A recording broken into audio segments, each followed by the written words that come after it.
Hi everyone, thank you for attending the Direct Price Conference. It's great to have you joining us today.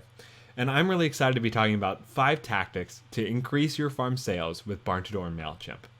I'm Cade, Growth Marketing Manager at Barn2Door, and whether your farm's been sending emails for a long time or you've yet to get started, this talk will have some great, specific, tactical advice for your farm to increase sales. Before we dive right into those tactics though, I had a great conversation with Sam the other day, who's a lead product engineer at Barn2Door, and he told me a little bit about behind the scenes on the Mailchimp integration, what considerations they had to take into account when building it, and some of the things that he's most excited about with it. So Sam? So I'm Sam. I'm a lead product engineer here at Barn2Door. Mailchimp is a marketing tool that helps businesses reach their customers via email. The Barn2Door and Mailchimp integration allows the content that the farmers already have in Barn2Door, allows that content to be synced up into Mailchimp and then used in the Mailchimp marketing campaigns. If you're a farmer that sells anything, when you add an item to your Barn2Door store, it automatically gets synced up into Mailchimp with zero effort by you, the farmer. And then within Mailchimp itself, you can then take that item that was synced and add it to a newsletter or any kind of marketing campaign and just send it out to your customer list, which was also automatically synced from Barn2Door into Mailchimp.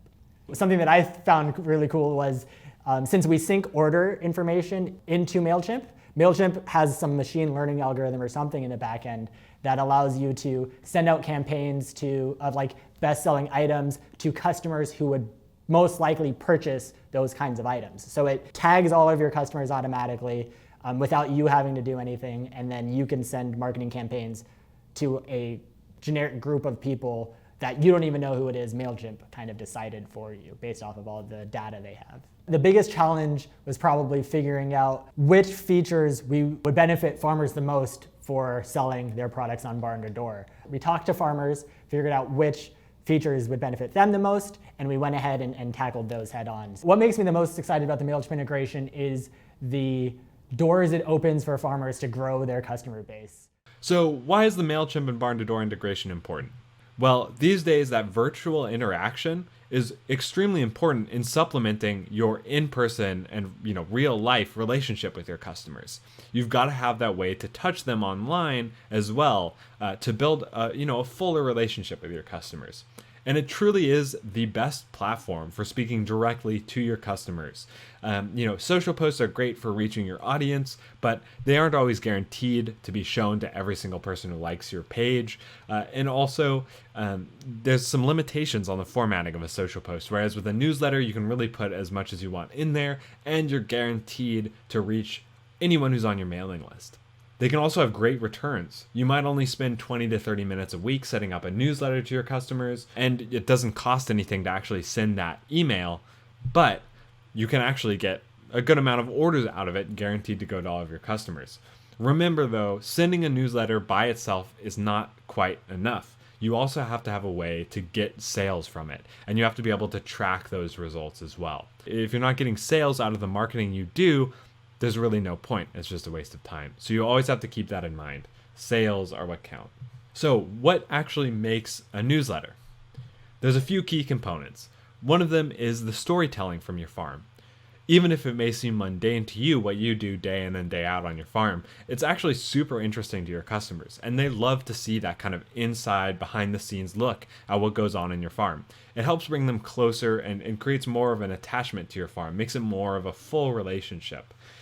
It's a great way also to update your customers on what's going on, whether it be, you're getting new products in season that you're going to be offering on your online store, or, you might have some changes to pickup and delivery options. It's a great way to inform your customers of that and make sure that they know what's going on. But then also, most importantly, it's a great call to action to your customers to place orders from your farm and to shop from your farm. People may love to order from your farm and shop from your farm. They may be very loyal customers, but in this day and age, it's super easy to forget on a weekly basis to actually place those orders. So having that nice touch to remind them can be super critical. Tactic number 1, set up an intro email. So what is an intro email? Well, it's an email that gets automatically sent to anyone who joins your mailing list. It might be through a physical form at the farmer's market or on the virtual form on your website. But either way, it automatically goes out to anybody who joins that mailing list. The key for this email is that it's a bit of a virtual welcome to your farm. You can give them a bit of a backstory on how your farm came to be and introduce them to the people who run it. On the left-hand side of the slide here is a great example from Grass-Fed Cattle Co. They start their email in a wonderful way, welcoming you to their farm and telling a little bit of the backstory to the farm as well, which really gives it that personal touch and helps build that relationship. It's also a great opportunity to set a high bar for your marketing emails for your customers. Remember, they're very likely to open this email since it's the first time they'll be getting anything from you. And if you give them really awesome content, stuff that they love to read, to hear more about your farm, create that personal touch, they'll be far more likely to open your emails in the future, which is really the key to making your newsletters effective, right? You want people to actually open them, so this is kind of an opportunity to set that high bar and keep people interested. It's also great for a call to action to shop. A lot of these people joining your mailing list may have never bought from you before, so this is a really good way to bring them in as customers. You can give them some promo codes, maybe $20 off for their first order, and that will hopefully, entice them to start buying from you, and, with the great quality of your products, make them a loyal customer. Tactic number 2, segment your customers. What do I mean by segmenting your customers? Well, let's say you've got a mailing list of 300 people. There may be some similarities between those people demographically speaking, but there's also going to be some key differences. Whether it be, the type of customer, whether they're wholesale buyers or retail buyers, the location, maybe you service a city and a town separate from that, and, they're geographically different, or maybe purchase behavior, like maybe some of them are first-time buyers, maybe some of them have never bought at all, and some are long-time loyal customers. There's some key differences like that, and there's no wrong way to segment your customer list. There's many options, and it varies from farm to farm, right? Everyone's customer list kind of looks different. But the gist of it is that personalization will get you results. Think about emails that you get. I'm sure that you all get plenty of marketing emails in your inbox all the time. A generic marketing email that's just blasted out to millions of people might not be very relevant to you. It probably won't be and won't have very much information that's directly relevant to who you are as a person. But an email that's tailored specifically to farmers located in your state will be a lot more relevant to you and a lot more interesting and provide a lot more value to you. Same thing with emails that you send to your customers. If you're addressing a specific type of audience, like let's say those customer types, tailoring an email specifically to your retail customers that details different items available, different delivery options, versus an email to your wholesale customers with, obviously different options, different items there, you'll get a lot higher engagement because that content is directly relevant to the people that are receiving the email. So remember, personalization gets results. You don't want to personalize so much that you're sending an individual email to each person, or you have segments that are, only a handful of people, like half a dozen people large.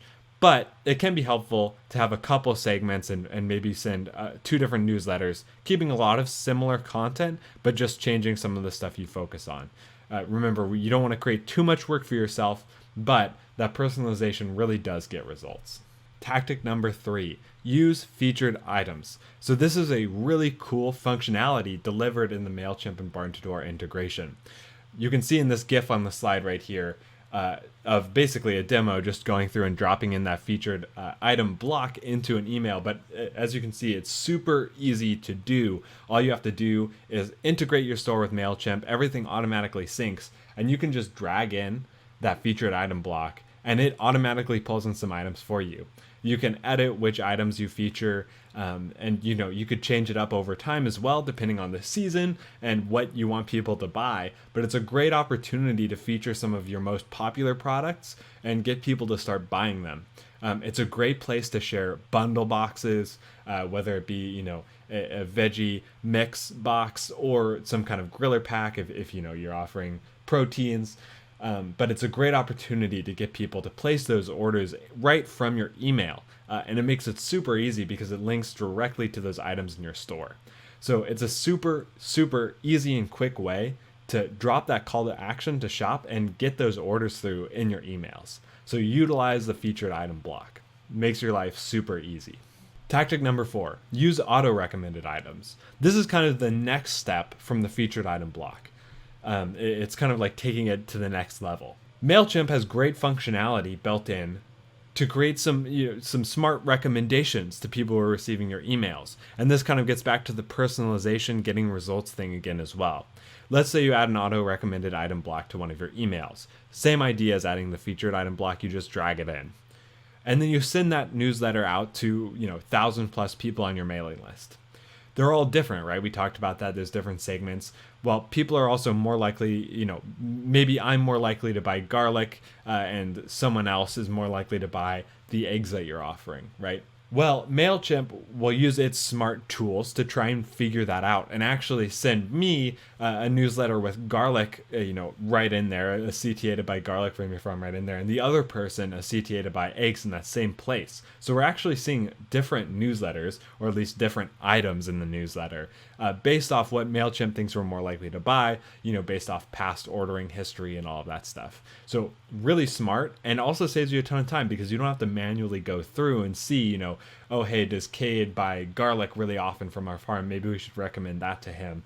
Mailchimp does all that work for you. And again, that personalization gets real results and ultimately helps you increase sales from your farm. And it's all automatic. So definitely check out auto recommended items. And then finally, tactic number 5, track your revenue. This is super critical because if you do everything I told you before, sure, it's great, but you ultimately don't really know if it's working for your farm or not. And the whole point of marketing your farm is to increase your sales. So if you can't tell if you're increasing your sales or not, there's ultimately, no point to doing it. So revenue tracking. Thankfully, Mailchimp and Barn2Door make it super easy to actually tell when people are placing orders from your newsletter. I think actually probably the best way to tell if your marketing is working from your farm. So what can you do? Well, you can view people who click through on your newsletter and then click through to your store and place the purchase, which is great because you can see the full breakdown on how many orders you got from a particular email, what the average order size was, what types of products you sold, and how much revenue you generated from that email. So you can actually start to break down and see, the newsletter I sent out at the beginning of the month got this amount of revenue, and the one I sent out at the end of the month got a little less. So what's the difference there? Maybe I need to tweak some of the content or the subject line to try and drive more revenue, but ultimately you'll be able to tell that 20 minutes I spent last weekend on writing that newsletter got me $200 in orders. Totally worth it, right? And maybe you'll get even better results than that as well. So really helps you hone in on what works, what content your customers are interested in reading, and also tells you if the effort you're putting in is worth it or not. So remember, always track your revenue, go into the dashboard, view the performance from those emails, and it'll also help you in the future tailor the content that you send out via your newsletters as well. So to recap those 5 tactics, remember to set up an intro email, a nice little touch welcoming people to your farm and creating that strong relationship with them. Remember to segment your customers as well. You can do it in any number of ways, but just remember that personalization drives results, and people like to see content that's more relevant to them. So segment your customers. Use featured items as well. Ultimately, you want to be driving sales from your farm. So to be able to feature key items that might be the most popular or, a great way to experience the products from your farm, like a bundle box, make sure to feature those in all of the emails you send. Utilizing auto-recommended items can also be super helpful in creating efficient but strong marketing for your farm and driving those sales as well. Remember, leveraging those tools that do it all for you is super helpful because it's less time that you have to invest. And then finally, track that revenue, look at the performance, make sure that what you're doing is getting results, and ultimately helps you figure out how to get better results in the future as well. If you want to learn more about best practices for utilizing Barn2Door and Mailchimp, check out this ebook. It's available at barn2door.com/ebooks. It's how to increase farm sales with Mailchimp. It goes into even more depth than I did in this talk on the ins and outs of utilizing Mailchimp and Barn2Door and the integration. So go read that if you want to learn more. Also, if you're an annual subscriber to Barn2Door, we offer Barn2Door Academy completely for free. Professional classes for your farm business on Mailchimp, Facebook, and Instagram, all on marketing your farm and increasing sales ultimately, like I mentioned. So check that out if you're an annual subscriber. And thank you for watching my talk. Hopefully those tactics were helpful for you. You can implement them right now using the Barn2Door and Mailchimp integration. All of that is available to you. So go check that out. Go try it out. And remember to track your revenue, track your results, and I wish you all the best.